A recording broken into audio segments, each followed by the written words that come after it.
Hello বন্ধুরা, প্রিয়া এপসা কিচেনে তোমাদের সবাইকে স্বাগত। আম খেতে আমরা প্রত্যেকেই বেশ ভালোবাসি, আর সেই আম দিয়ে যদি নিত্য নতুন কিছু বানিয়ে খাওয়া যায় বেশ ভালো হয়। তাই আজকে তোমাদের সাথে ভিডিওর মাধ্যমে শেয়ার করলাম ম্যাঙ্গো কাস্টার্ড। এই ম্যাঙ্গো কাস্টার্ড ঠান্ডা ঠান্ডা যদি বাড়ির সকলকে খাওয়ানো হয় বেশ ভালো হয়। আমার এই ম্যাঙ্গো কাস্টার্ড রেসিপিটা ভালো লাগলে প্লিজ আমার চ্যানেলটিকে লাইক ও সাবস্ক্রাইব করে দিও। একটা পাত্রের মধ্যে হাফ লিটার দুধ নিয়ে নিলাম। গ্যাসটাকে মিডিয়ামে রেখে পাত্রটি বসিয়ে দিয়েছি। এখান থেকে অল্প একটু দুধ নিয়ে আমি কাস্টার্ডটা গুলে নেব।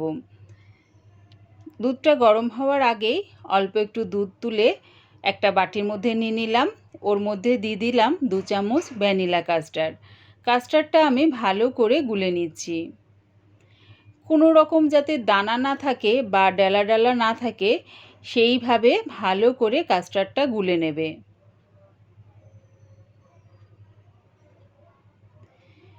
এদিকে দেখো দুধটাও বেশ ফুটে গেছে। এবারে হাতা দিয়ে একটু নাড়িয়ে চাড়িয়ে দিলাম। দিচ্ছি এর মধ্যে চিনি।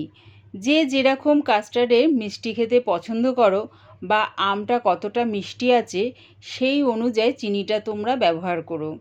চিনিটা দিয়ে ভালো করে দুধের সাথে মিশিয়ে নিলাম। দিয়ে দুধটাকে একটু ঘন করেও নিলাম। এবারে কাস্টার্ডটা দুধের মধ্যে দিয়ে দেব। তার আগে দেখো কাস্টার্ডটাকে আমি চামচ দিয়ে গুলে নিচ্ছি। তার কারণ হচ্ছে কাস্টার্ডটা কিন্তু জমে যায় নিচে, সেই জন্য কাস্টার্ডটা গুলে দুধের মধ্যে অল্প অল্প করে দিচ্ছি আর অনবরত দেখো হাতা দিয়ে নেড়ে দিচ্ছি। অল্প করে কাস্টার্ড দেবে আর অনবরত হাতা দিয়ে নাড়তে থাকবে। তা না হলে কি হবে, কাস্টার্ডটা দুধের মধ্যে মিশে ডালা হয়ে যেতে পারে। সেই জন্য কাস্টার্ডটা দিতে থাকবে আর অনবরত হাতা দিয়ে নাড়তে থাকবে।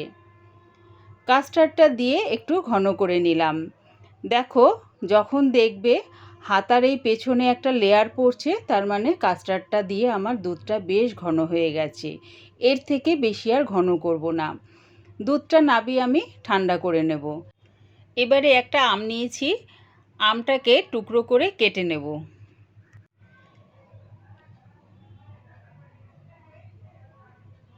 এবারে একটা টুকরো নিয়ে ছুরি দিয়ে দেখো এরকম চাপ দিয়ে কেটে নিচ্ছি। এরকমভাবে কেটে নিলে কি হবে, আমের টুকরোগুলো খুব সুন্দরভাবে বেরিয়ে আসবে। দেখো এবারে একটা চামচ দিয়ে টুকরোগুলোকে বার করে মিক্সির জারের মধ্যে নিয়ে নেব।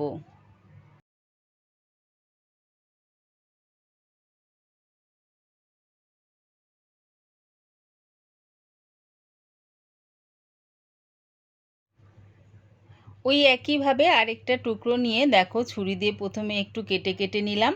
এরমভাবে কেটে কেটে নিলে কি হবে, খুব সুন্দরভাবে দেখো আমের পাল্পটা বার করে নেওয়া যাবে। এবারে আটি থেকেও পাল্পটা বার করে নেব। প্রথমে আটি থেকে খোসাটা ছাড়িয়ে নেব।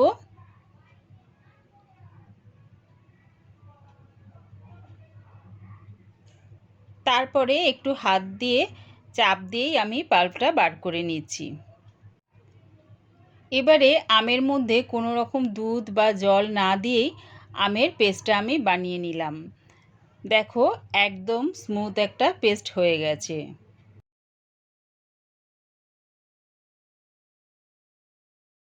এদিকে কাস্টার্ডটাও ঠান্ডা হয়ে গেছে। এবারে আমের পাল্পটা কাস্টার্ডের মধ্যে দিয়ে দিলাম।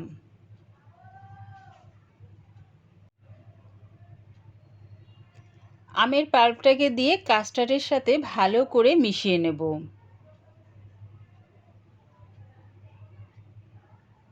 দেখো একদম ভালো করে মেশানো হয়ে গেছে। এবারে এটা পরিবেশন করে দিচ্ছি। তাই দুটো কাচের বোল নিয়ে নিলাম। তার মধ্যে দেখো ছোট ছোট টুকরো করে একটু আম কেটে নিয়েছি, সেটা প্রথমে দিয়ে দিলাম। তারপরে ম্যাঙ্গো কাস্টার্ডটা বোলের মধ্যে দিয়ে দিলাম।